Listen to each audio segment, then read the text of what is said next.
buenas tardes. Son las 19 horas, un martes más, con todos ustedes, con un programa muy apetecible.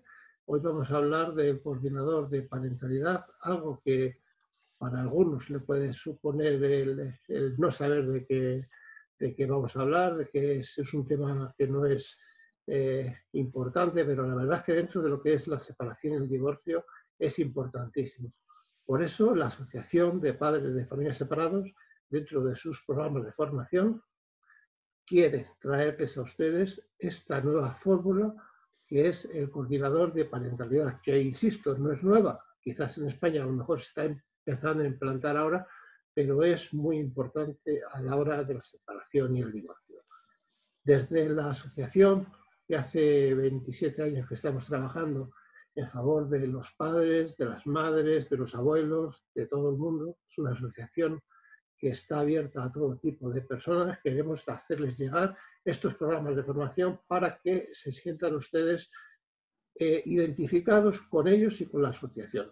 Para lo cual, hoy contamos con la amable colaboración de nuestra queridísima Marta Bolívar Laguna, que es nuestra moderadora.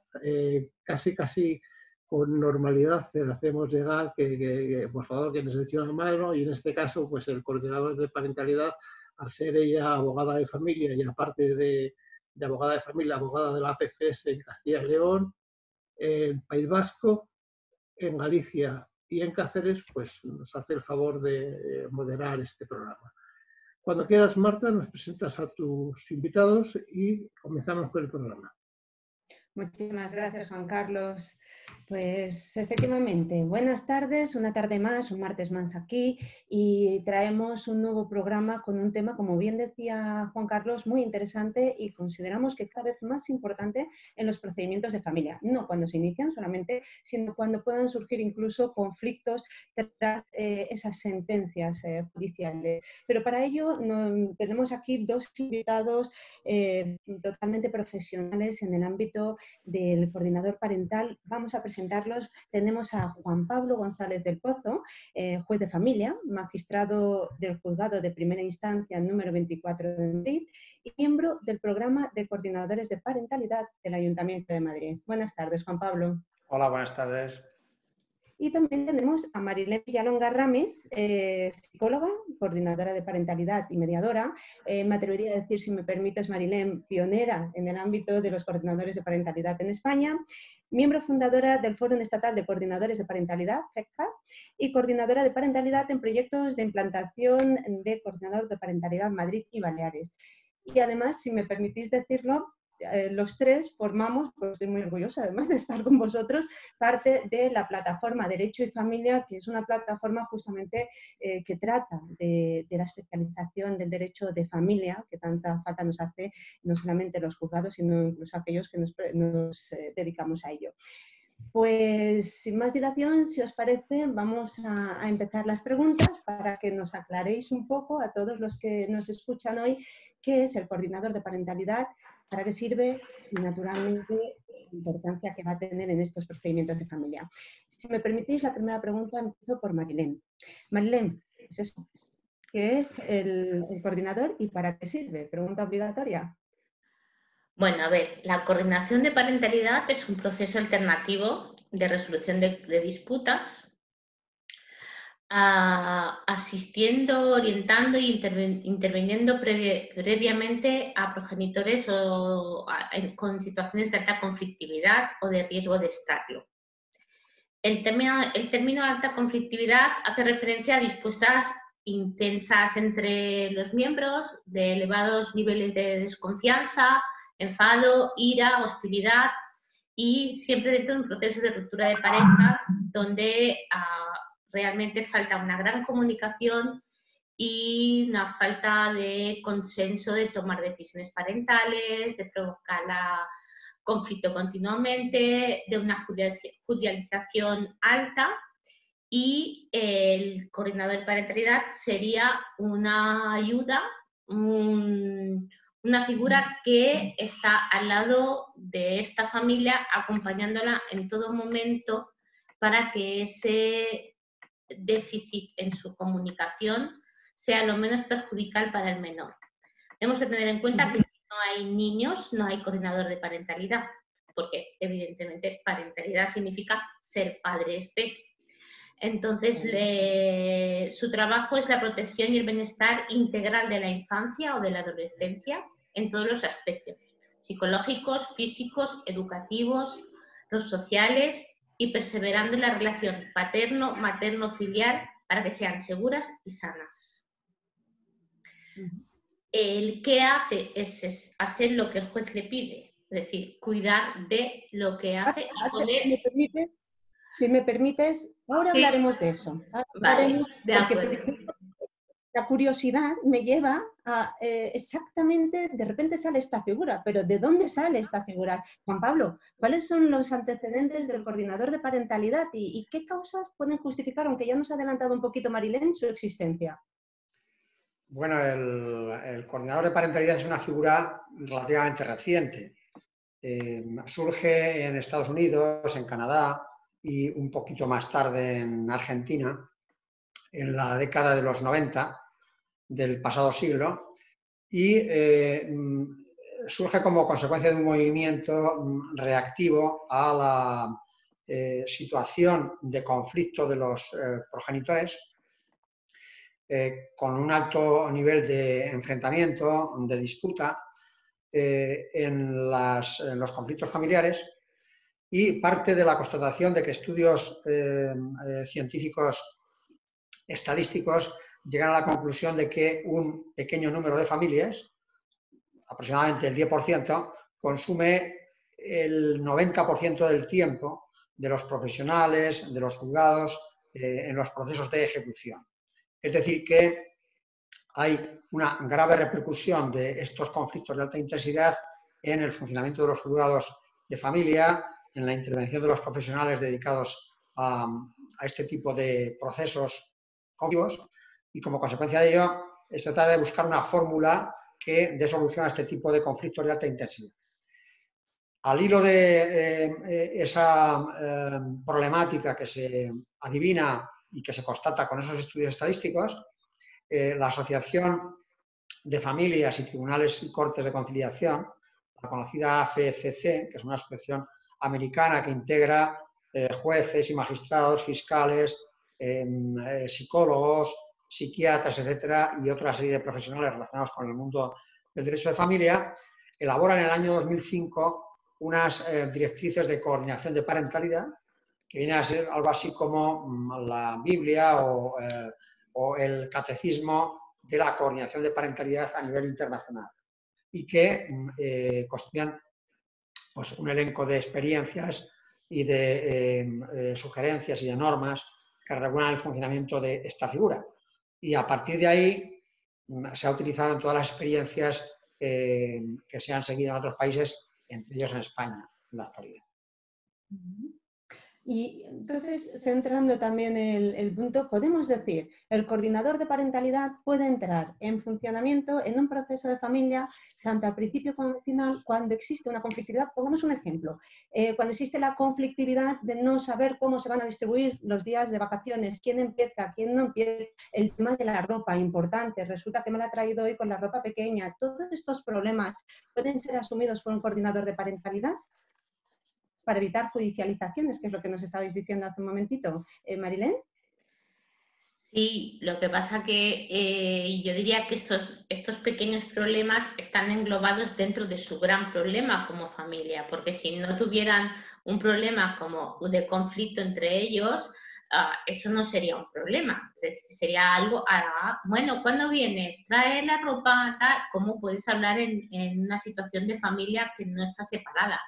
Entonces, esas pequeñas cosas son por las que se va a juicio, por las que se pide intervención judicial, son las que, después de pedir hasta que el juez diga qué calcetines le tiene que poner el padre para llegar a casa de la madre, es cuando el coordinador de parentalidad no solo trabaja en esto, sino que esas cosas ya no llegan al juez, evidentemente.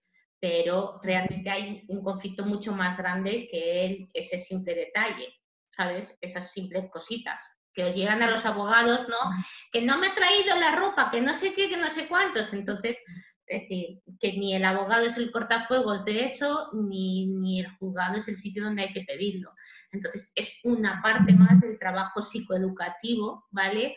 O educativo que hace el coordinador de parentalidad. Pablo, es un gran apoyo, ¿no? El coordinador de parentalidad para los jueces en estas ocasiones que estaba comentando Marilén. Bueno, la respuesta la ha contestado, en mi opinión, perfectamente Marilén.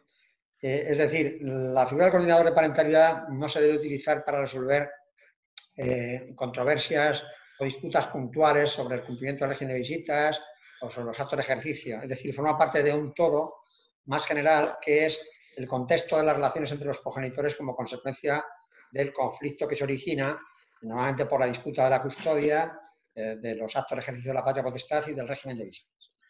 Como ha explicado muy bien Marilén, el coordinador viene a ser fundamentalmente un recurso a disposición del juez, un auxiliar del juez o un ayudante del juez, que en cierto modo tiene la condición de perito y que actúa como un elemento, o si se quiere, un profesional pedagógico que trata de intervenir con los progenitores para normalizar su situación de conflicto. Es decir, para, de algún modo, educarles, instruirles en el ejercicio de habilidades de relación, de negociación, etcétera, etcétera, como ella puede explicar más tarde, seguro que explicará, y a partir de ahí que sean ellos mismos quienes sean capaces de resolver esos pequeños conflictos. Si el niño tiene que ser recogido a esta hora o una hora más tarde porque tiene un cumpleaños, por ejemplo, y no puede llegar antes, si el niño debe llevar este tipo de ropa a la otra, si hay que entregarle con esta documentación a la otra. Esos son pequeños problemas que no tienen mayor trascendencia porque lo único que hacen es poner de manifiesto que existe un problema de entendimiento y de controversias más de fondo, más profundo, y eso no digamos que no son más que los flecos de ese problema, pero el grave problema es el enfrentamiento entre los progenitores con motivo de la custodia, el resto de medidas de tipo económico, la atribución del uso, la pensión compensatoria si lo hubiere, la cuantía de las pensiones, el tipo de educación que se debe dar a los hijos, en fin, es un conflicto más generalizado que abarca un montón de cuestiones, no solamente esos pequeños flecos o controversias puntuales que pueden suscitarse, ¿no? Y hay que enfocarlo como algo que hace el coordinador, pero en un contexto más amplio de normalización de las relaciones de los progenitores tras la separación, el divorcio o la ruptura de pareja. Y continúo contigo, Juan Pablo. ¿Cómo se nombra ese coordinador de parentalidad? Bueno, el nombramiento del coordinador de parentalidad, preferiblemente, a los jueces nos gusta que sea una figura que interviene en el proceso cuando es aceptada voluntariamente por ambas partes. Pero lo cierto es que aunque eso sea lo deseable, en muchísimos casos no hay acuerdo de ambas partes para aceptar la figura del coordinador y, por tanto, se debe imponer judicialmente. Es decir, que los dos grandes modelos que hay de intervención del coordinador en el proceso son el modelo basado en la voluntariedad, es decir, en el consentimiento de las partes y, por tanto, en su autonomía de la voluntad, que permite que ambas firmen un pacto o contrato de parentalidad que permite la intervención del coordinador en el proceso, en la ejecución de sentencia, y el modelo, digamos, coercitivo o judicialmente impuesto, que es aquel en el que al menos uno de los progenitores o ambos se oponen a su designación. En este caso, el juez hace uso de las facultades jurisdiccionales que le permiten, en interés y beneficio de los hijos, adoptar aquellas medidas que tienden a evitar a los hijos un grave perjuicio o daño o evitarles una situación de riesgo o peligro para su integridad normalmente moral. Y al amparo de esas facultades, una de las medidas que puede adoptar es precisamente la del nombramiento de un coordinador de parentalidad con facultades de todo tipo, como luego veremos, menos facultades decisorias, que tiende a normalizar la situación para que los progenitores ejerciten de forma positiva su coparentalidad, es decir, ejerciten de forma responsable, pacífica y ordenada todas las funciones que les competen como padres respecto de los hijos menores bajo su custodia y guarda o bajo su responsabilidad parental. ¿Y Marilén? Una vez que se ha nombrado coordinador de parentalidad, nos encontramos con que se tiene que entrevistar con los padres. Esto se hace en mesa redonda. Hay una cosa que me llamó mucho la atención, me dijeron que era que incluso se abren conversaciones de WhatsApp entre coordinador parental y los dos progenitores. ¿Es así? Sí, es así. A ver, yo en los inicios, cuando explicaba que en mi trabajo yo establecía un grupo de WhatsApp entre padre, madre, bueno, y o para los progenitores, ¿vale? Y el coordinador de parentalidad, y que todo lo que se comunicaban ambos progenitores lo hacían a través de ese grupo de WhatsApp, la gente me decía, ¡ah, qué barbaridad! Y estar siempre con el WhatsApp en la mano y con el teléfono y tal, no sé qué. Yo creo que la situación COVID ha relativizado por completo esto. Todo el mundo ha aprendido a comunicarse vía Zoom, vía WhatsApp, vía videollamada. Entonces ha normalizado un poco esa situación. Pero realmente la necesidad de estar siempre presente, es decir, estar presente siempre que sea necesario en la comunicación de esas dos personas que tienen que decidir algo sobre sus hijos, es la única manera de estar, que es la tecnología nos ha dado, estar en un grupo de WhatsApp. Es decir, no puedo hablar con el otro sino a través del grupo de WhatsApp, que yo veo o dejo de ver si se están respetando las normas de comunicación, si se está pidiendo lo que toca, si nadie se está interfiriendo, si nadie está intentando convencer al otro de algo que no es correcto, si se está intentando incumplir el régimen de visitas, si hay una mala relación. Entonces, como dinamizas, supervisas, controlas, apoyas, todos los adjetivos que le podríamos buscar o todos los verbos que les podríamos buscar, lo que llamamos un acompañamiento dentro de esa comunicación. A veces es más intensiva, a veces, bueno, por suerte, cuando vas trabajando con ellos, la cantidad de veces que tienes que intervenir es menor, porque ellos son capaces de utilizar una comunicación más asertiva. Entonces, al hilo de lo que nos decía antes Juan Pablo, que es muchas veces esa falta de comunicación que genera pequeños conflictos, pero que realmente vienen de un conflicto más grande, de esa comunicación, como decíamos, los progenitores se suelen sentir agradecidos cuando hay una tercera persona, justamente en esas conversaciones, en decidir, no decidir, es decir, ¿se sienten apoyados con el coordinador de parentalidad? Sí, se sienten apoyados porque se dan cuenta de que, porque casi siempre nos encontramos con yo no le quiero ver, ¿vale? O yo no quiero ver al otro, a mí no me sientas delante de él, porque es que yo le tengo bloqueado el WhatsApp desde hace meses. A mí que no me escriba, a mí que no me diga, porque a mí me insulta, porque el otro me quita siempre la palabra, porque es imposible, porque no hay manera. Entonces, cuando saben que todo lo que escriben o hagan en audio, porque también puede haber un audio, es escuchado por una tercera persona, lo cual no simplemente es una persona que castiga o punitiva, sino que te puede ayudar a gestionar eso, o que incluso antes de escribir ese correo, ese WhatsApp, o antes de decir eso, te ha pedido opinión previamente, oye, que me pasa esto, ¿cómo lo puedo decir? ¿Cómo lo puedo hacer? Entonces tú le das una manera de decirlo para que la otra persona no lo reciba como un ataque, como una manera de manipularme, como algo tal. Entonces, cuando ya has trabajado de cómo comunicar, evidentemente se sienten súper bien. De hecho, mi problema es que nunca querrían dejar el grupo de WhatsApp, ¿sabes? Es decir, ¿te puedes quedar con nosotros para siempre? Como diciendo, solo el grupo de WhatsApp para que tú vayas viendo. Porque por si acaso en algún momento, ¿sabes? Tú siempre estás allí. Y no es mi palabra contra la de la otra, tú estás allí, ¿sabes? Es decir, hay algunos padres que dicen que quieren estar para siempre. Es verdad que hay algunos que cuesta mucho y cuando la agresividad es muy dura, ¿vale? Hay algún el progenitor que recibe la agresividad le cuesta mucho aguantar el tirón, ¿sabes? Es decir, yo me salgo, y se me salen continuamente, venga, vamos a volver, vamos a dar otra oportunidad, ¿sabes? Pero sí que es verdad porque, claro, es una manera también de utilizar, te tengo ahí, te digo lo que te quiero decir, porque para que se entere que eres un asqueroso o que estás haciendo las cosas mal o que eres una sucia o que no sé qué, ¿vale? Es decir, que un poco al principio... Tienes que vivir momentos así, de insultos entre ellos. Sí, y muy fuertes, ¿eh? Es decir, has sido siempre una guarra o has sido siempre un asqueroso, ¿vale? Eres un mal padre, toda la vida lo serás.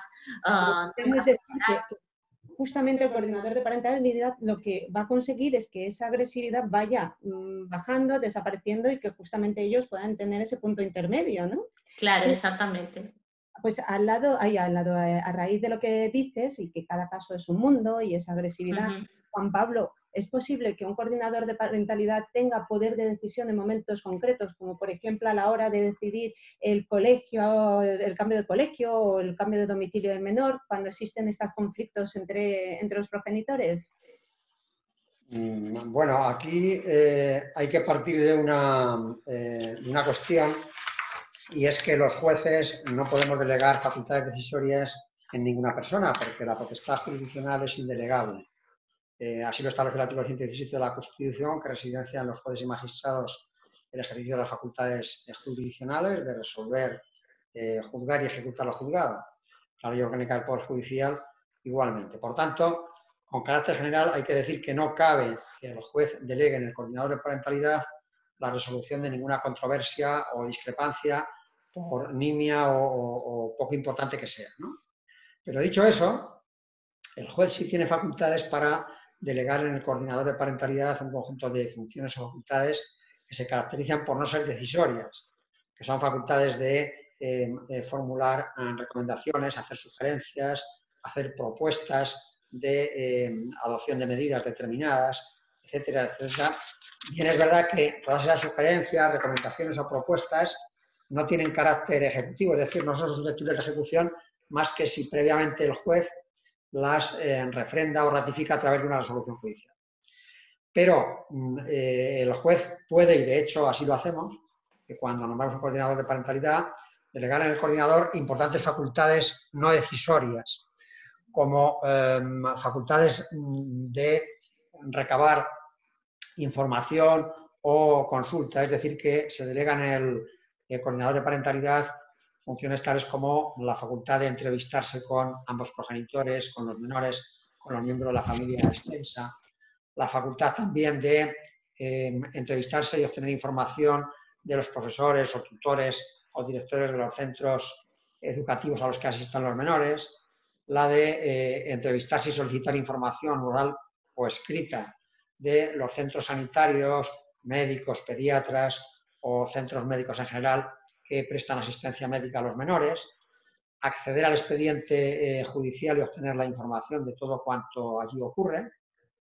Y, en consecuencia, eso les empodera, les da un conjunto de facultades de tal importancia que los progenitores visualizan en él un poco el delegado del juez, porque saben que el coordinador, que tiene un contacto directo con el juez, y de ahí la necesidad de comunicación bidireccional entre el juez, el coordinador y el juez, cuando les dice lo que el juez puede o no puede hacer, está actuando en realidad por boca del juez y por tanto tiene una autoritas conferida precisamente por la condición de delegado del juez que le hace ser una figura muy respetable para los progenitores en la medida en que en la experiencia piloto de Madrid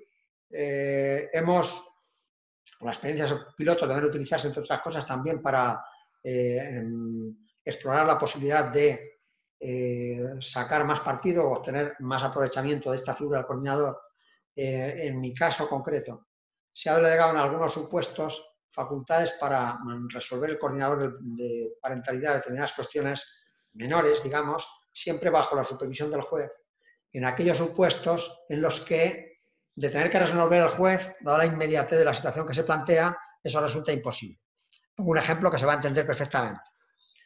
Si un menor tiene que asistir al entierro o a una celebración de un premio que le ha sido concedido a su tío abuelo, por ejemplo, y eso tiene que suceder un sábado, y ha tenido conocimiento de la noticia el progenitor con el que se encuentra el viernes por la mañana, es evidente que como no hay juzgados de familia de guardia, pues o se resuelve el mismo viernes, o sábado por la mañana, o aquello se va a quedar sin resolver. Y es evidente que el menor que tiene una relación de afectividad estupenda con su tío abuelo que acaba de fallecer, o asiste al entierro o no asiste.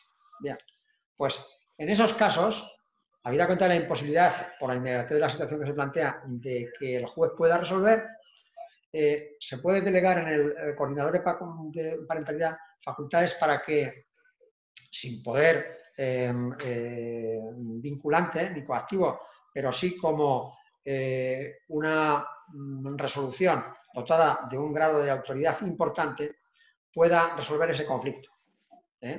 Y empleando para ello parámetros que previamente el juez le ha delimitado. Es decir, el juez le dice a la parte, tienes que valorar este elemento, este y este. Por ejemplo, tienes que valorar el grado de afectividad que mantiene con el progenitor, con la persona a cuyo evento tiene que asistir. Tienes que valorar si en caso de no asistir le va a causar un perjuicio irreparable.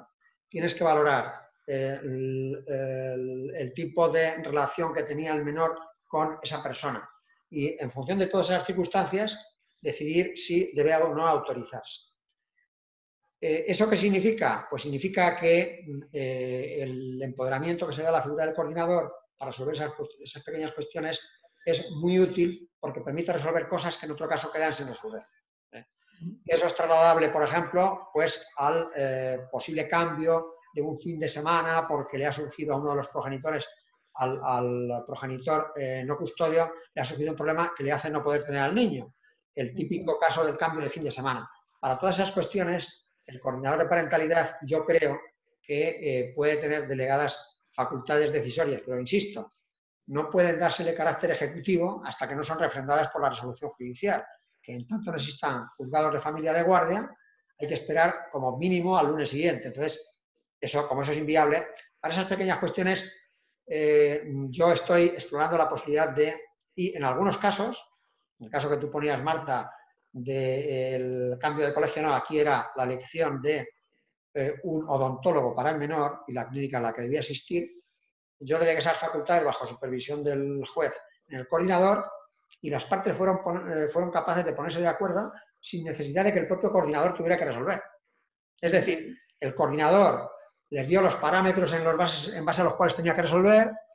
Es un proceso largo, porque el coordinador, y a lo mejor estoy contando algo que Marilena hace todos los días, en este caso concreto porque lo conozco, el progenitor les llevó donde querían, al punto de encuentro, que siempre es el menor. Entonces les hizo ver. El niño residía en una ciudad próxima a Madrid y, con la madre, y el padre vivía en Madrid.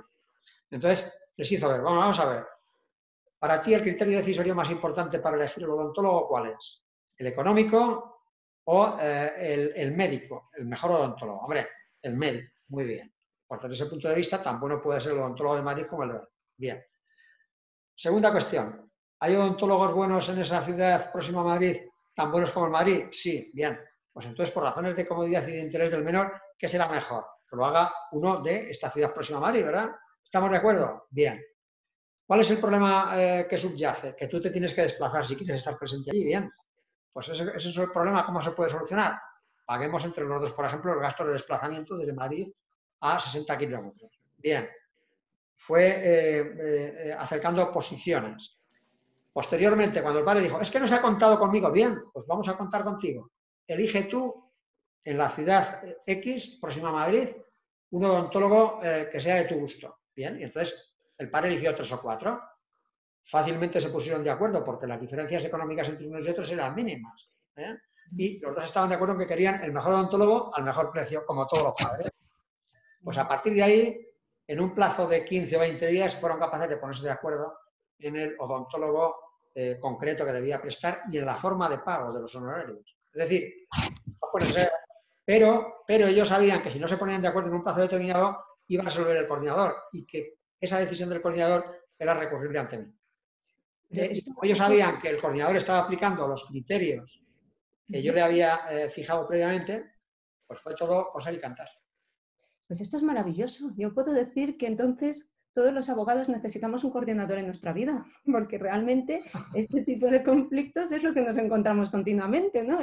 Es que la está llamando mucho, ¿no? Está todo el día llamándola, es que realmente yo quiero llevarla a este dentista y tal. O sea, de verdad, yo opto porque todos los abogados pongamos un coordinador en nuestra vida profesional. Bueno, ya lo ha dicho Marilén, que los progenitores se acostumbran tanto y les gusta tanto la figura del coordinador, que cuando se acostumbran a ella quieren que siga interviniendo Claro. 2, 3 años, no les importa. Claro, el problema de esto es que es un recurso caro y que es escaso, y entonces hay que destinarlo a familias que realmente lo necesitan. Bueno, pero cada vez se va desarrollando más, entiendo, ¿no? Cada vez se va proyectando más y las administraciones entiendo que de alguna manera tendrán que intervenir pues justamente para facilitar. Lógicamente, sí, pero es un recurso escaso, costoso, y por tanto no se le puede dar a todo el mundo durante todo el tiempo. Tiene que ser un recurso temporal, ¿no? ¿Qué más quisiéramos que se pudieran nombrar coordinadores de parentalidad, no ya cuando hay una alta conflictividad, sino cuando se percibe que va a haberla? Claro. Muchas veces, ¿no? Sí. Pero bueno, de momento, por lo menos en mi experiencia, Marilén lo puede corroborar, la figura está dando muy buenos resultados. Muy buenos resultados. Y Marilén, ¿quién puede ser coordinador de parentalidad? Bueno, esta es la prueba de fuego entre mis compañeros, ¿no? A ver, yo creo que lo que diferencia de otras figuras al coordinador de parentalidad es más bien su experiencia profesional, es decir, su bagaje profesional. Hay que tener en cuenta que tenemos que partir de unos conocimientos básicos, de una titulación básica que en el Fórum Estatal de Coordinación de Parentalidad se ha establecido dentro del documento, que tiene que salir de la psicología, del educador del trabajo social, del educador social, del derecho, pero del abogado especializado en mediación y con formación de mediación. Es decir, es una figura compleja, pero no es una figura de titulitis, ¿vale? No por muchos títulos que me haga recién salido de una carrera y me haga todos los cursos habidos y por haber, puedo ser un buen coordinador de parentalidad. Yo creo que si algo tiene que diferenciar a la coordinación de parentalidad de otras figuras que se han intentado poner para solucionar, es su alta especialización. Y su alta especialización sale de su alta experiencia. Entonces, hay una cosa que la condiciona altamente, es que haya vivido como profesional dentro del mundo del conflicto familiar, haya trabajado dentro de ello, tenga conocimientos del desarrollo psicológico y evolutivo del menor, de las patologías y de los trastornos de personalidad y problemas que pueden tener las personas, es decir, un conocimiento amplio de lo que es el ser humano, y eso el desarrollo de la ciencia de la psicología. Tiene que tener un conocimiento de derecho de familia bastante significativo, porque entonces si no nadas en aguas profundas, por tanto tiene que tener una formación en derecho de familia muy significativo, y tiene que tener una formación básica en mediación, en terapia familiar, y haber trabajado en ello directamente. Yo diría que el perfil perfecto es aquel joven que llega a ser coordinador de parentalidad después de haber pasado por el punto de encuentro, por experiencias de mediación, por situaciones de familias con conflictos a nivel de violencia de género, haber estado a el cañón de lo que es la primera línea de guerra, ¿no? La primera línea de batalla. La especialización se la da la experiencia, ¿no? Sí, realmente. La especialización de la experiencia. Eso no quiero negar que los jóvenes no puedan llegar a trabajar como coordinadores, pero tienen que trabajar acompañados de, ¿vale? Es decir, eso es muy importante y es algo que los coordinadores intentamos hacer cuando hay alguien con más experiencia, pues siempre coger a alguien con menos experiencia para que conjuntamente se pueda trabajar. O, por ejemplo, alguien que viene del mundo del derecho, siempre tenga al lado alguien del mundo de la parte psicológica o de la asistencia del trabajador social que tenga. Es un tema delicado que naturalmente requiere de tener esa sensibilidad, ¿no?, de cara a los progenitores. Y evidentemente, perdona Marta, haber hecho una formación específica en coordinación de paternidad. Es decir, ¿vale? La sensibilidad para el acercamiento es total y absolutamente esencial. Por eso, sí, decía yo al principio de este programa, estamos pidiendo una especialización en el ámbito de derecho de familia justamente por eso, por esas circunstancias especiales que tocan el ámbito muy concreto de hijos, padres y demás. Exactamente. Has adelantado un tema que yo iba a preguntar, porque seguramente más de uno se estará preguntando ahora mismo. Entonces, ¿en qué se diferencia un coordinador de parentalidad de un mediador?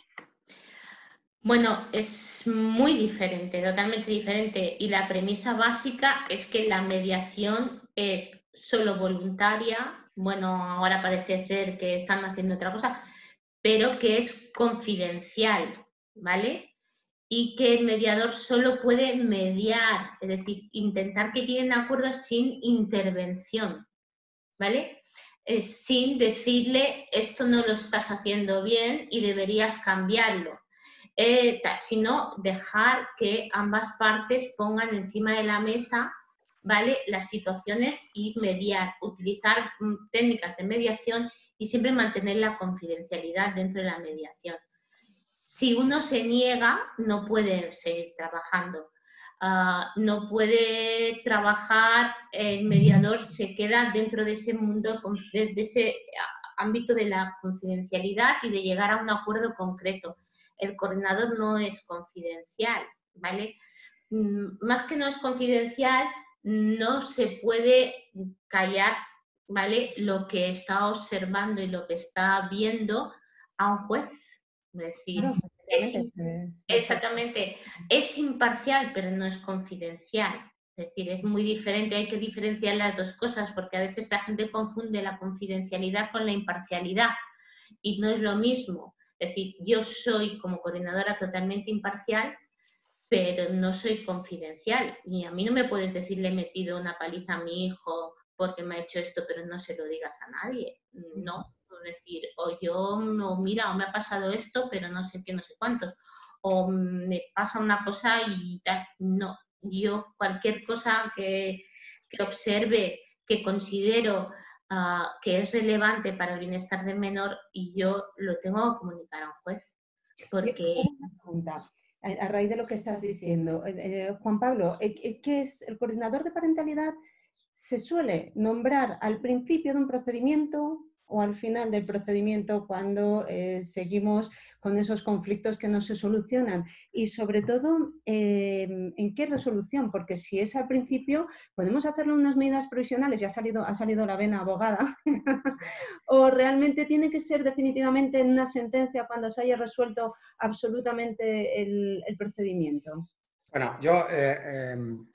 enlazando con la diferencia entre el coordinador de parentalidad y el mediador, es importante añadir a todo lo que ha dicho Marilén, que se ajusta por completo a la realidad, otra diferencia además importante que afecta al momento en que tiene lugar la intervención del mediador o del coordinador de parentalidad.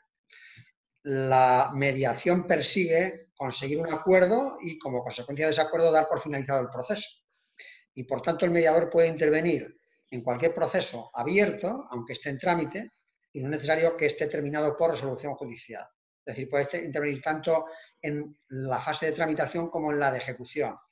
El coordinador, en cambio, solo interviene en la fase de ejecución, es decir, tiene por objeto normalizar la situación de conflictos entre los progenitores una vez existe una resolución judicial que fija las medidas. Es decir, viene a supervisar el desarrollo y el cumplimiento estricto de esa resolución judicial. Por tanto, ya refiriéndome a la pregunta que me acabas de formular, en qué tipo de procedimientos y en qué momento procesal, pues puede nombrarse coordinador de parentalidad por el juez en todo tipo de procedimientos de familia, tanto en primera como en segunda instancia, y de hecho así ocurre en la práctica.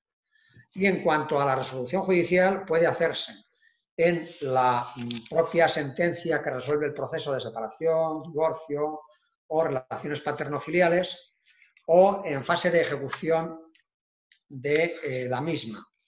A su vez, en la fase de ejecución puede hacerse en el propio auto despachando ejecución, cuando se presenta una demanda ejecutiva, o cuando se resuelve la demanda ejecutiva, es decir, en el incidente en resolutorio de la oposición a la ejecución. Ahí puede resolverse. Hay que tener en cuenta que en esos momentos es cuando el juez tiene un conocimiento más cabal de la situación de enfrentamiento de los progenitores, porque conoce toda su historia judicial, es decir, puede acceder a todo el expediente, a todos los expedientes que se han seguido en el juzgado entre los progenitores y decir, bueno, estos señores llevan 3 procesos de modificación de medidas, 3 expedientes de jurisdicción voluntaria discutiendo absolutamente todo, el cambio de colegio, el cambio de domicilio, los tratamientos que hay que dar al menor, el tipo de actividades extraescolares que ha de seguirse, etcétera, etcétera. Y es evidente que si durante los últimos 3 o 4 años han mantenido de media 2 o 3 pleitos al año, esto no puede dejarse en manos del juzgado la resolución de esas controversias, porque hay algo mucho más de fondo, y es que hay que lograr normalizar esa situación de conflicto, porque si no, la controversia se va a extender a todo tipo de decisiones, ¿no? Y los perjudicados últimos, esa es la razón de que intervengamos en los supuestos de alta conflictividad, es que cuando el nivel de conflictividad es muy alto, muy intenso, eso trasciende a los hijos. Es decir, les pone una situación de riesgo, de desestabilizarles emocionalmente, y no solo eso, sino de implicarles aún más y de forma totalmente indebida en el conflicto de sus progenitores, con los daños psicológicos que eso puede suponer para los menores en ese momento de su etapa vital y en la edad adulta, ¿no? Y eso es lo que hay que evitar a toda costa. Por eso puede hacerse en cualquier tipo de resolución final del proceso, sentencia, también en fase de ejecución o en los expedientes de jurisdicción voluntaria.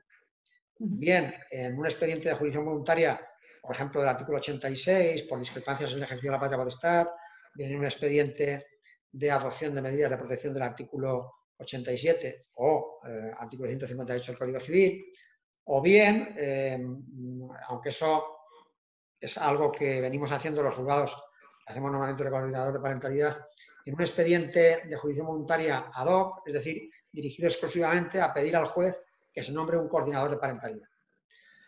No dice nada la ley al respecto de qué procedimiento se debe seguir para nombrar un coordinador de parentalidad, pero si hay un expediente de jurisdicción voluntaria especialmente concebido por la ley para resolver las discrepancias, cualquier discrepancia existente entre los progenitores sobre acto de ejercicio de la patria potestad, en los casos en que lo que se pone de manifiesto es que existe un desacuerdo casi generalizado sobre todas las decisiones, pues hombre, parece por razones de lógica que el procedimiento que debe seguirse es aquel previsto por la ley para resolver una concreta discrepancia. En este caso sería todas. Y la forma de resolverlo sería nombrar un coordinador de parentalidad. De ahí que a través de todas esas fórmulas se permita el nombramiento de coordinador de parentalidad. Incluso en algún caso, yo también lo he hecho así, se puede hacer un nombramiento condicionado. Es decir, cuando el juez observa que la relación entre unos progenitores se está activando un nivel de enfrentamiento insostenible, un nivel de conflictividad que va a dañar, va a causar un perjuicio a los menores, podemos advertir a las partes que si transcurriendo un determinado periodo de tiempo se mantiene ese alto nivel de conflicto, se podrá nombrar a petición de cualquiera de las partes o de oficio por el juzgado un coordinador de parentalidad en la fase de ejecución de sentencia en la que nos encontremos, ¿no? Y eso también sirve un poco de advertencia a los progenitores de que en caso de mantenerse esa situación de conflictividad, el último recurso va a ser nombrar un coordinador de parentalidad. Entonces, cuando hablamos de último recurso nos estamos refiriendo a que precisamente por ser un recurso muy intrusivo, es decir, que tiene una gran capacidad de inmisión en la vida privada de la pareja, pues debe tenderse a considerarlo como el último recurso. Cuando han fracasado todos los demás instrumentos al servicio del juez, ha fracasado el punto de encuentro, han fracasado los servicios sociales, ha fracasado los servicios de orientación psicosocial, familiar, etcétera, etcétera, el único recurso es el coordinador de parentalidad, que es el recurso extremo.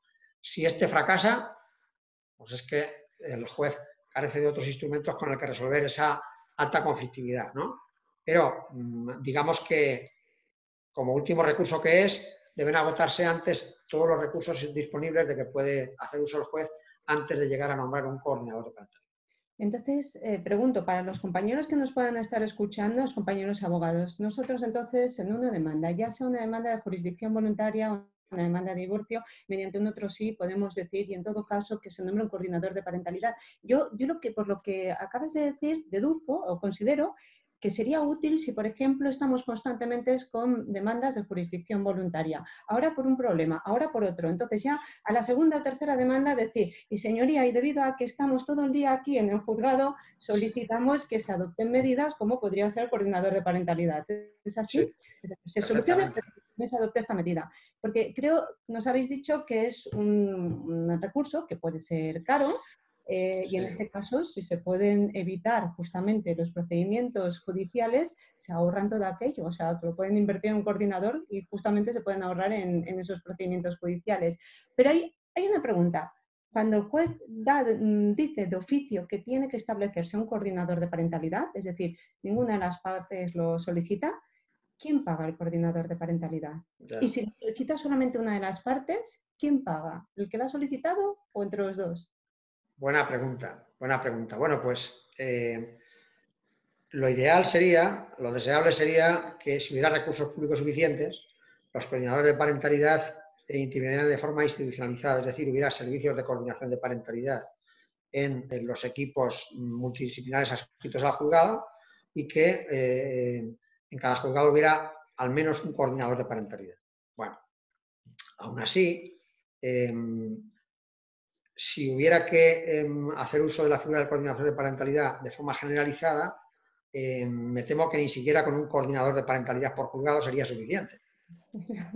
Marilena está diciendo que es imposible, sí, porque, no sé, ella lo puede decir ahora, pero a mí algún coordinador de parentalidad de los que intervienen en mi juzgado me ha dicho que simultáneamente un coordinador no puede llevar más de 4 o 5 casos a la vez, que es materialmente imposible porque le dedica mucho tiempo, ¿no? Le exige mucho tiempo. Entonces, la gran pregunta es, ahora mismo en las experiencias piloto que se están llevando a cabo, las partes no tienen que pagar nada porque esos coordinadores de parentalidad, digamos que son retribuidos por el servicio público correspondiente. En el caso de Madrid, por ejemplo, por el servicio creado en el Ayuntamiento de Madrid, el Centro de Intervención Parental del Ayuntamiento de Madrid. Pero, ¿cuál es entonces la fórmula que hay que seguir para, en los casos en los que no está creado institucionalmente este servicio, nombrar un coordinador de parentalidad? Bueno, pues a mí se me ocurre, y yo lo vengo defendiendo así en distintos foros, que en definitiva el coordinador de parentalidad viene a suponer un gasto extraordinario. ¿Me explico? Las necesidades afectivas de los hijos, es decir, la desestabilización que provoca en ellos el alto nivel de conflicto que mantienen los progenitores, es una consecuencia directa del conflicto de los progenitores, que exige la intervención del coordinador, es decir, un gasto extraordinario. Y por tanto, como todos los gastos extraordinarios, hay que fijarnos en la atención a los recursos, porque los gastos extraordinarios no son más que necesidades alimenticias de los hijos. Cuando hablamos de necesidades alimenticias del artículo 142 del Código Civil, no nos referimos solo al sustento propiamente dicho, a la manutención propiamente dicha, sino al concepto de alimentos tal como lo define la ley, que comprende todo lo necesario para la alimentación, vestido, calzado, sanidad, ocio y educación. Y aquí estamos en el capítulo de la sanidad a caballo con la educación. Es decir, que son gastos extraordinarios de carácter necesario. Por tanto, ¿quién los paga? Los progenitores. ¿En qué proporción? En la misma que deben pagarse los alimentos, es decir, atendiendo a la capacidad de cada uno y a las necesidades de los hijos, que son los alimentistas. Luego esa sería una forma de solucionar el problema de el pago de los honorarios que corresponden a los coordinadores de parentalidad. Esa sería una fórmula que daría solución al problema económico que se plantea con la intervención del coordinador. Y para aquellas familias que carezcan de recursos, quizá en un futuro, ahora mismo no es el momento más oportuno, habría que intentar que el pago de los honorarios del coordinador estuviera incluido dentro del beneficio de justicia gratuita, es decir, que fuera uno más de los servicios cubiertos por la justicia gratuita, de igual manera que se cubre el nombramiento de un procurador de oficio o de un abogado de oficio, ¿no? Y si me permites, incluso, aunque no esté dentro de la justicia gratuita, un mediador, también nos encontramos que dependiendo de los ayuntamientos, comunidades autónomas, o sea, pueden haber acuerdos con los juzgados de manera que se pueden nombrar mediador. Entonces, sin necesidad de y entonces el coordinador tendría que tener también esta posibilidad, es decir, esos acuerdos para que hayan listas en los juzgados que se pueda obtener ese coordinador de parentalidad y ser sufragado o por el ayuntamiento o ser sufragado por la comunidad autónoma correspondiente. Para mí claro. Es muy curioso lo de los gastos extraordinarios, porque de verdad no se me había ocurrido. Sí. Efectivamente son gastos extraordinarios necesarios, me parece muy, muy coherente. Marilén, no te tengo abandonada. Hay una cosa que realmente me pregunto. Imaginemos un caso muy conflictivo en el que nos encontramos con que el menor asiste pues, a una terapia con un psicólogo o incluso los propios progenitores tienen que asistir. En esas ocasiones, cuando se nombra el coordinador de parentalidad, el coordinador tiene que hablar con ese profesional, tiene que intervenir de alguna manera en esas terapias. Sí, evidentemente el coordinador debe contactar con cualquiera profesional, persona que se relacione con el menor, siempre. Evidentemente, si ese niño está haciendo una terapia, que a lo mejor la está haciendo porque tiene un trastorno de hiperactividad, no tiene nada que ver con su conflicto de los padres, ¿no? Pero evidentemente ese niño está haciendo una terapia donde los padres colaboran más o menos. En estos casos, normalmente un padre no está de acuerdo en esa terapia, dice que es una cosa que se ha inventado el padre o que se ha inventado la madre, que lo ha llevado sin mi consentimiento, o a veces, ¿no? A veces, pues tenemos un niño con unas dificultades concretas, ¿vale? Y necesita esa terapia.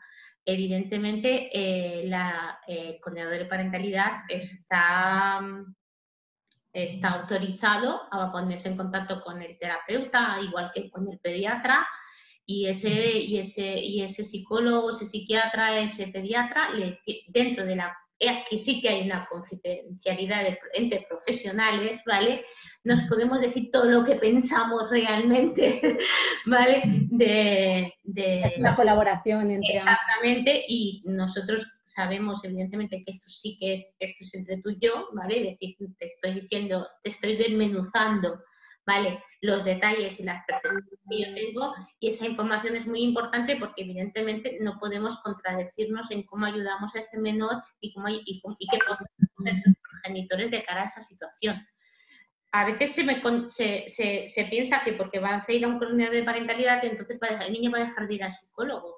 Es que depende por qué va al psicólogo. Si va al psicólogo porque cree que su papá es malo, pues sí, a lo mejor pues sí va a dejar de ir al psicólogo, porque vamos a intentar solucionar ese problema de cómo me llevo con papá, vamos a educar a papá para que esta situación de no querer estar, de no querer ver, porque se condiciona, y cómo la otra parte ayuda a que estén mejor con tu hijo y tal. Entonces, esa terapia a lo mejor no acaba de tener sentido cuando entra un coordinador de parentalidad, pero es porque el niño puede tener muchos otros problemas que no tengan nada que ver con que ya estaban antes de la separación, principalmente, ¿no? Entonces, yo siempre digo que cuando trabajas en coordinación de parentalidad te das cuenta que hacen problemas de lo que cuando estaban casados o cuando estaban juntos no era un problema, ¿sabes? Es decir, y ahora que me he separado es un problema. Es decir, era buen padre o era buena madre, antes de que me separara no tenía nada que decir, ahora que me he separado todo es malo, ¿sabes? Entonces, es ahí donde hay que diferenciar de qué manera actuamos ahí, pero nunca vamos a dejar nada, ningún profesional, ningún comportamiento, ni ninguna familiar que tenga una relación con el menor que esté interfiriendo o que sea importante para el menor y o para los progenitores a trabajar con ellos. Por eso el trabajo es un abanico. ¿Veis directamente a los menores? Sí. ¿Sí? Evidentemente, sí. Yo no concibo mi trabajo sin conocer el objetivo de mi trabajo, que es el niño. Es decir, ¿cómo puedo trabajar con unos padres si no conozco quién es su hijo? ¿Vale? Y realmente quien me da la gran información es el niño. Quien realmente te transmite el sufrimiento es el niño. Quien realmente está en medio, cuando ves al menor y cuando hablas con él, es cuando te das cuenta del daño que le están haciendo sus padres. Y ningún padre es capaz de transmitirte eso de la manera imparcial y sincera como te lo transmite un niño, ¿vale? Sea de la edad que sea, ¿vale? Yo te diría que hasta casi un bebé te transmite cómo se siente con su padre o con su madre, ¿vale? Cuando los dices que te lo traigan y ves cómo se relacionan.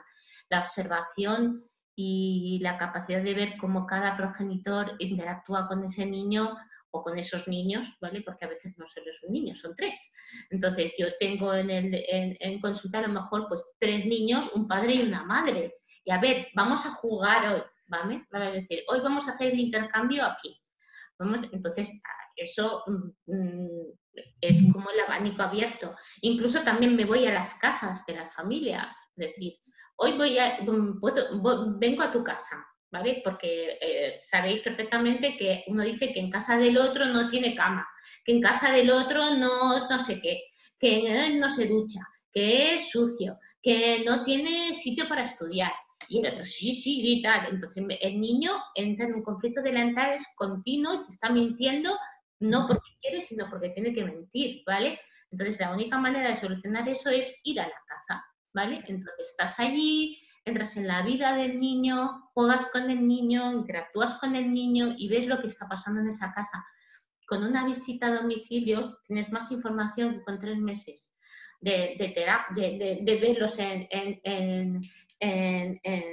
en consulta o de verlos en cualquier sitio. Entonces, entrar en el ambiente del niño o ir al colegio y verlo jugar en un patio te da mucho más información que cualquier padre y cualquier profesional.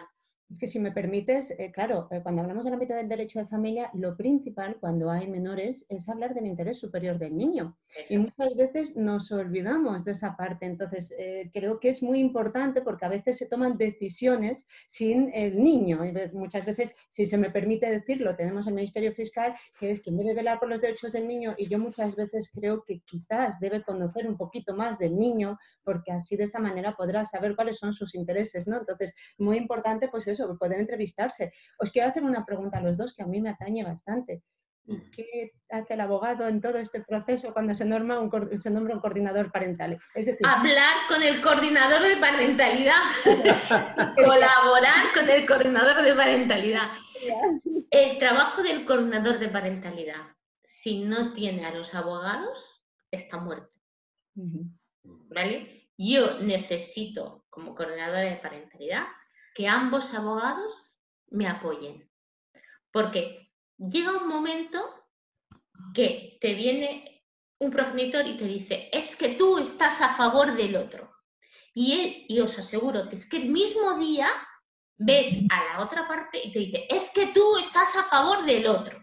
Entonces es cuando yo digo, por fin estoy en medio. Porque como los dos piensan lo mismo, entonces, será que soy, de verdad, he conseguido, ¿vale?, estar en medio. Entonces, yo hago una fiesta ese día, porque es cuando digo, bien, aquí mi imparcialidad está demostrada, ¿vale? Y normalmente lo digo, mira, es que tú, Maril, tu ex o tu tal, me acaba de decir lo mismo que tú. Cuando se encasilla una parte en que no, porque a mí mi abogado me dice que no sé qué, que no sé cuánto, no te preocupes, yo primero hablaré con tu abogado y tal y que igual. A veces, lo que decía Juan Pablo, es decir, tú intentas dar pautas para que lleguen a un acuerdo, pero la manera de agarrarse, no, mi abogado me ha dicho que esto jamás lo haga, ¿vale? Entonces, bueno, no te preocupes, entonces yo hablo con el abogado. La diferencia, aquí habiendo la especialización de hablar con un abogado de familia a hablar con un abogado que no es un especialista, es abismal, ¿vale? Porque el no especialista pues te dice, y yo qué sé, y a mí estas cosas, es que no sé cuántos y cuántos. Entonces no tiene esa proximidad con su cliente y esa sensibilidad con su cliente y la capacidad de hacer, escucha lo que te están diciendo, ¿vale? Y dar el golpe de mando que tiene el abogado sobre su cliente, porque sí, los abogados tenéis poder sobre vuestro cliente, ¿vale? Muchas veces sobre eso sí, porque si mi abogado me lo dice, es que voy bien, ¿vale? Entonces, bueno, si mi abogado me dice que tengo que dejar al niño, pues lo haré. Entonces, evidentemente, yo antes de que se lo pida ya he hablado con el abogado. La diferencia está entre el abogado que guía a sus clientes diciéndole lo que debe ser correcto y el que dice, lo que tú me digas, yo lo hago. Entonces, Exactamente. muchas veces el fallo de por qué se siguen judicializando. Pero el coordinador de parentalidad, perdona Marta, pero el coordinador de parentalidad tiene ese trabajo de educar al abogado también. ¿Vale? Es decir, yo me he encontrado, que no sé si luego lo veremos, por ejemplo, que esta situación COVID, pues yo me he encontrado con un abogado que me dice, no sé qué, porque mi clienta dice tal y igual, y digo, escúchame, que he hablado con el juez y el juez me ha dicho que te diga que o tu cliente hace esto, convences a tu cliente, o si no, tomará medidas. Sí, ¿me escuchas o no me escuchas? Pero tú sabrás, ¿sabes? Es decir, entonces, ese trabajo de hacer ver al abogado que no tiene que hacer lo que su cliente dice, sino lo mejor que puede hacer para esos niños, yo siempre digo, siempre el menor. Yo soy quien protege el menor. A mí me importa muy poco lo que quiere uno y lo que quiere el otro. Lo que le gustaría a uno y lo que le gustaría al otro. A mí me importa el bienestar superior del menor. Y si el bienestar superior del menor va en contra de tus gustos, pues algo tenemos que trabajar. Pero lo que no puede ser es que tus preferencias perjudiquen al menor. ¿Vale? Pues... Claro, yo si me permites, Marta, a propósito de la relación entre el abogado, de la intervención que tiene el abogado en el proceso de coordinación de parentalidad, quería decir dos cosas. Que normalmente el abogado suele asistir a la primera entrevista informativa que el coordinador hace con las partes en el despacho del coordinador de parentalidad. Al igual que se hace en la primera entrevista informativa en el proceso de mediación, ¿no? Sí. Hay coordinadores que lo hacen y otros que no. En mi caso, yo en la resolución, cuando hago el nombramiento de coordinador, dejo bien claras cuáles son las funciones del coordinador, las facultades que le delego, las obligaciones y las funciones que se le encomiendan con carácter general y con carácter particular. Pero, además de eso, el coordinador luego, en esa entrevista informativa en la que explica a las partes en qué va a consistir exactamente su trabajo, pues si está presente el abogado, que puede hacerlo, no es obligatorio que esté, pues cuenta con un aliado. Hay muchos abogados que entienden que el coordinador es imparcial, pero no es neutral. ¿Por qué es imparcial? Es imparcial respecto de cada una de las partes, pero no es neutral, porque él tiene el foco en la protección del interés superior del menor y, por tanto, todas las medidas que proponga van encaminadas a ese fin. En consecuencia, según la medida de que se trate, puede haber quien lo perciba como no imparcial porque está sosteniendo la tesis de la otra parte, pero no es la tesis de la otra parte, es la tesis que el coordinador considera beneficiosa para el menor. Claro. Si el abogado es capaz de distinguir esa pequeña diferencia, que es muy importante, les habremos dado un paso de gigante. De ahí la importancia de que el abogado que interviene en el proceso de coordinación de parentalidad sea un abogado especialista en los procesos de familia.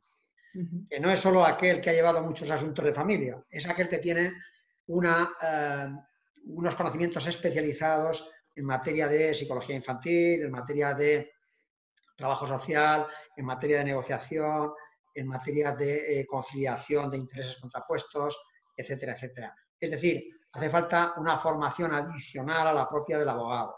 No basta con la preparación jurídica, hace falta otra preparación específica para ser un buen abogado especialista en derecho de familia, ¿no? Tenemos que poner las pilas.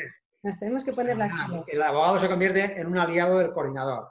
Si no se tiene, o no se quiere tener, o no se comparte esa idea del coordinador, entonces el abogado se convierte en un enemigo del coordinador. Y los incidentes y las cuestiones jurídicas que se plantean en el proceso a consecuencia de eso, pues son constantes. Que si el coordinador ha dicho esto y está interfiriendo la libertad de mi cliente, que si le está imponiendo cosas adicionales, no, el coordinador no está imponiéndole nada. Está actuando un poco como delegado o mensajero del juez. El juez me ha dicho que es obligatorio cumplir este régimen de visitas y que no hay excusa ninguna que le valga al progenitor custodio para impedirlo. Por tanto, el juez le ha dejado muy claro, como ha puesto ya el ejemplo en un asunto de que se ha producido durante la alarma, que si no entregas al menor, pues eso tendrá consecuencias. Y ya está. No está actuando como de un modo parcial, está anticipando a la parte las consecuencias jurídicas que va a tener su conducta como contraria a los intereses del menor, que es cosa distinta.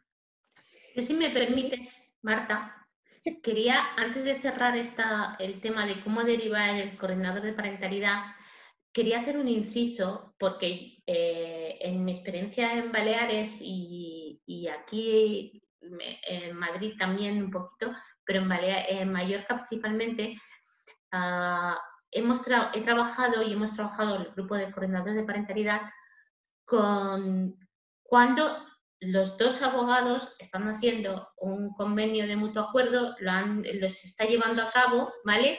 No se ha judicializado, pero eso se empieza a ensuciar mucho, ¿vale? Entonces, ese convenio que habían pactado y que se está llevando a cabo, y muchos de ellos son con custodia compartida, ¿vale? Empiezan los abogados a tener, bueno, que mira que está pasando esto, porque están pasando cosas y se está deteriorando muchísimo la relación y empiezan el abogado, pues tendremos que ir al juzgado, porque mira esto, mira. Y me he encontrado, y nos hemos encontrado con abogados especialistas de familia que los dos conocían la figura del coordinador de parentalidad y entre ellos han dicho, ¿y por qué no ponemos un coordinador de parentalidad antes de empezar a poner demandas? Porque este convenio que tenemos, que no ha sido más que ratificado por el juzgado y no ha habido nunca nada, ¿vale? Empiecen a ser jurisdicciones voluntarias porque es que se está acumulando un montón, se nos está yendo de madre. Entonces, lo han propuesto y ellos dos han propuesto a sus clientes el coordinador de parentalidad y los clientes lo han aceptado. Y estos casos también existen y yo creo que es algo que evitaría también ya llegar al juzgado con todo aquello que descargarían en un acuerdo que había sido, un acuerdo de divorcio que había sido de mutuo acuerdo y que en teoría no iba a plantear problemas, pero que en menos de 6 meses, por el intrusismo de una pareja nueva, por la situación de pérdida de trabajo, por lo que sea, ¿vale? Aquello se ha deteriorado por completo. O porque al principio vamos a separarnos bien, pero a los 2 meses el bien se ha convertido en un ras, ¿vale? O porque tienes un menor adolescente que se ha empezado a polarizar contra uno, ¿sabes? Entonces yo creo que también hay que tener en cuenta, para los abogados que nos puedan estar escuchando, que eso es factible y es real y se está haciendo y es legal, ¿vale? El problema principal es que como es una figura, por decirlo de alguna manera, un tanto reciente, que no lo es tanto, pero aquí en España sí, efectivamente en Cataluña, en Baleares, se ha ido estableciendo y ya parece como algo normal. Sin embargo, yo el otro día, justamente hablando con un juez aquí en la zona de Salamanca, estuvimos comentando sobre el tema de si hubiera más mediación, si hubiera más medios, más instrumentos para que los progenitores se pudieran entender, y le hablé del coordinador de parentalidad y todavía no sabía que era el coordinador. De hecho, me ha dicho que va a ver el programa, o sea que... Vale, pues... Porque le pareció muy interesante esta figura justamente con todo lo que vosotros estáis comentando, y es que no deja de ser un instrumento más que para evitar esa judicialización que decíais al principio continuada por parte de los progenitores que no saben entenderse, ¿no? En este sentido. Vamos a ir acabando porque yo creo que ya Carlos me va haciendo gestos de vamos acabando, y vamos a acabar con algo muy, muy presente, que es el tema del coronavirus. ¿Os habéis encontrado, la pregunta es para los dos, os habéis encontrado con muchos casos, es decir, Juan Pablo, ha habido que llamar a coordinadores parentales durante el coronavirus, Marilén, has tenido casos para el tema de los regímenes de visitas y las custodias compartidas, es decir, no me lo deja, cómo me reparto después los días que no he podido disfrutar con mi hijo por el confinamiento? ¿Cuál ha sido la situación? Bueno, yo si me dejas hacer una referencia a lo que acaba de decir Marilén, que es muy importante. Sí, ella se ha referido a los supuestos en los que el coordinador de parentalidad interviene a petición de ambas partes por consejo de los abogados. Es decir, ese es un ejemplo paradigmático de resolución alternativa de conflictos, resolución alternativa a la judicial.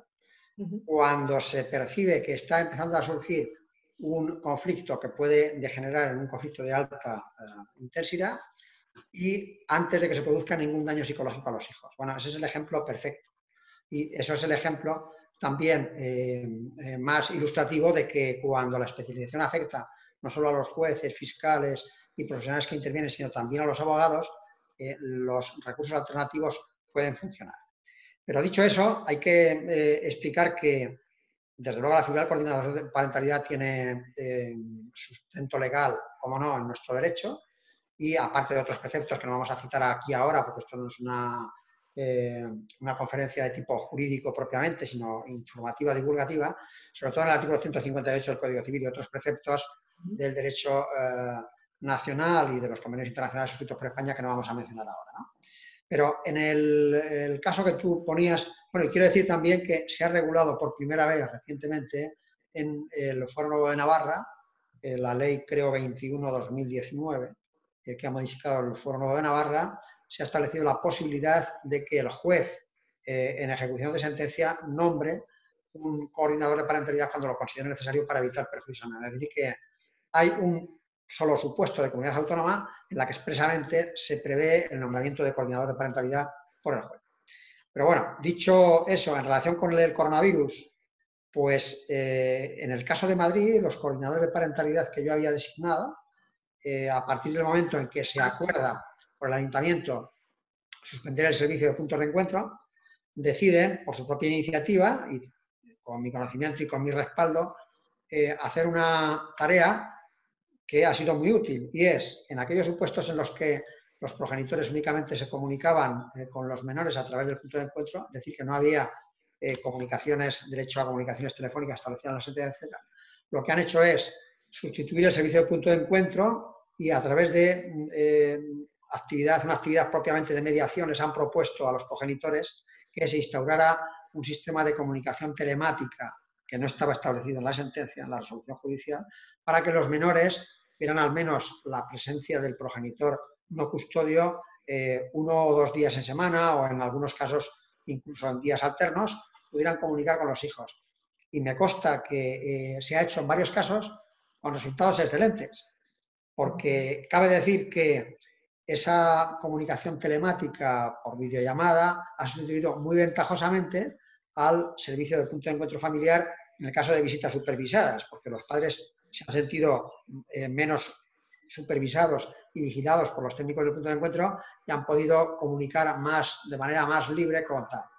Y también eso se ha ocurrido en el caso de de intervención de los puntos de encuentro, en que la intervención del punto de encuentro era únicamente para las recogidas y entregas, ¿no? Para el mero intercambio. Pues también en esos casos, especialmente en Madrid, en que la pandemia ha sido muy dura, con un alto nivel de contagios y de fallecimientos, pues también muchos progenitores que habían decidido suspender el régimen de visitas por el miedo a los contagios en el caso de realizar los intercambios, pues también se ha aplicado esta misma fórmula con bastante éxito. O sea que, digamos que también aquí el coordinador de parentalidad, en el caso de los coordinadores de parentalidad del Ayuntamiento de Madrid, han intervenido siempre en beneficio del menor de forma muy satisfactoria durante el COVID. Está muy bien, un sistema muy bueno.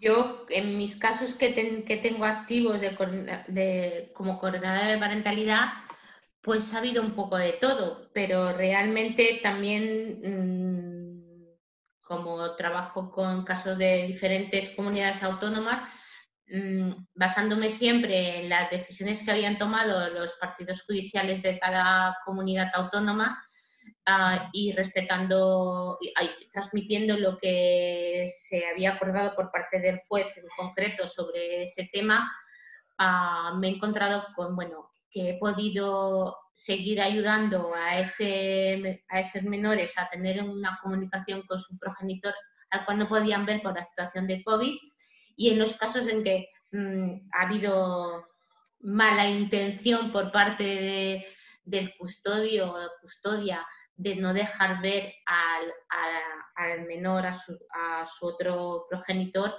Aquí sí, por ejemplo, en un caso concreto de aquí de Madrid, pues que el juez decía que evidentemente, principalmente en las vacaciones de Semana Santa, que fue donde más se tuvo que intervenir, o tuve que intervenir, en que se dejara pasar las vacaciones con el otro. En ese caso el custodio se negaba absolutamente.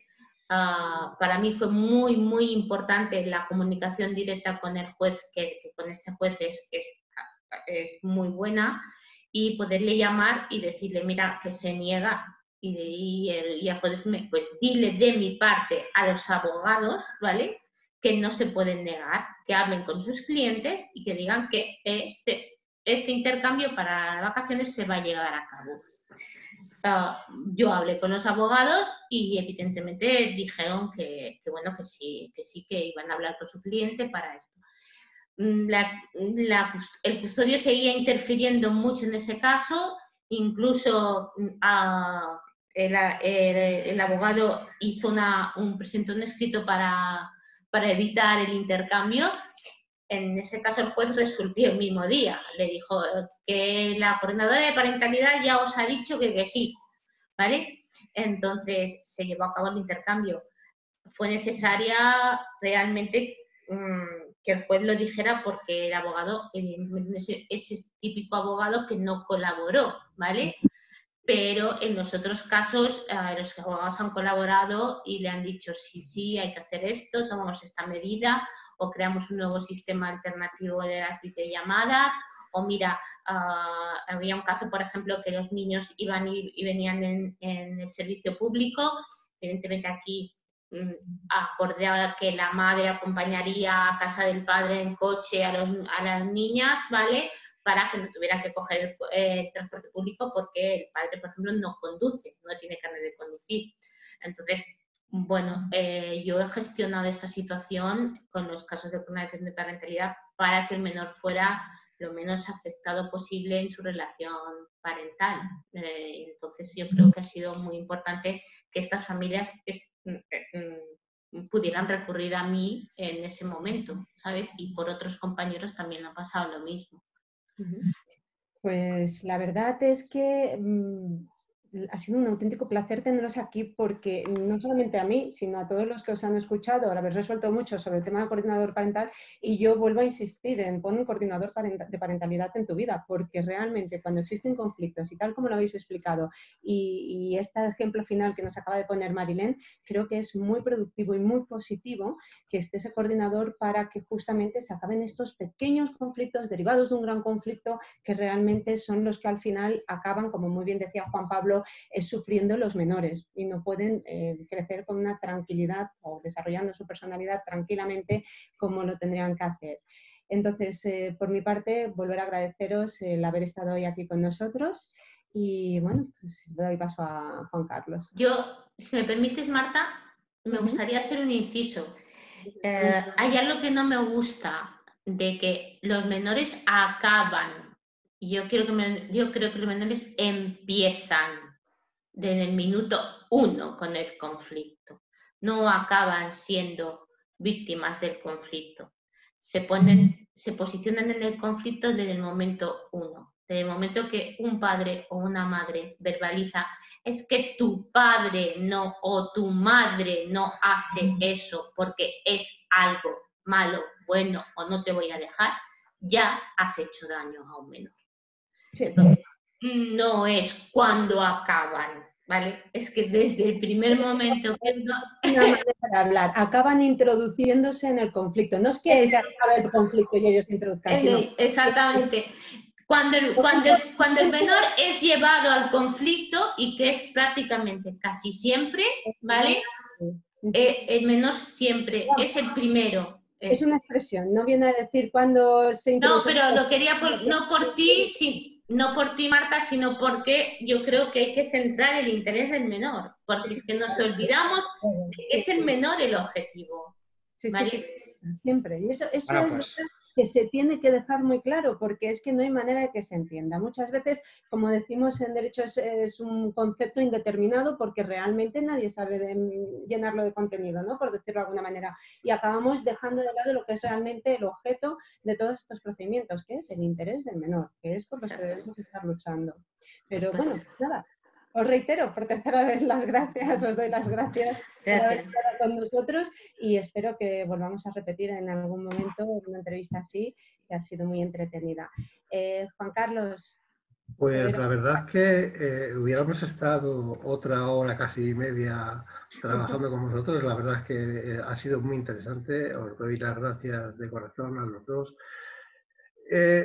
Puntualizaría, si me permitís, una cosa. No sé si pudiera ser cierto que los equipos de mediación, los equipos de coordinador de parentalidad deberían de estar adscritos a los equipos técnicos judiciales, de tal manera que un juez pudiera determinar en cada momento qué es la figura que tiene que utilizar, porque siempre todos tenemos que trabajar en favor del favor fili del menor, y el coordinador de parentalidad es una figura que es imprescindible. Por lo que hemos visto hoy, es imprescindible dentro de lo que es el tema judicial, las separaciones y los divorcios.